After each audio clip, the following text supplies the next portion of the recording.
ลูกขอมอบกายถวายสีวา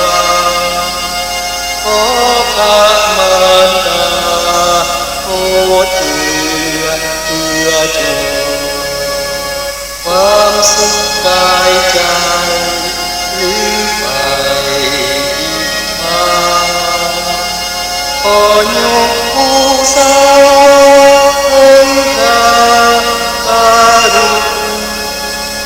ลูกหวังนำแม่โอ้แม่พระคุณ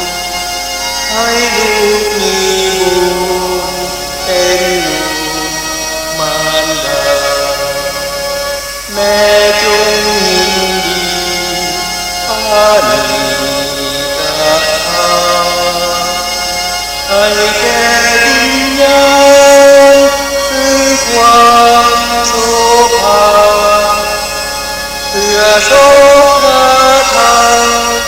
อยู่ในเมตตาของพระมารดาตลอดชีวิต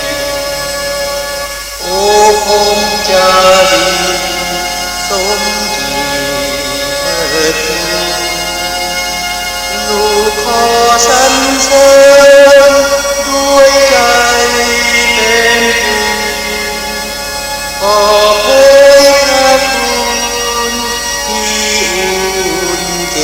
ดีย์ของแม่มา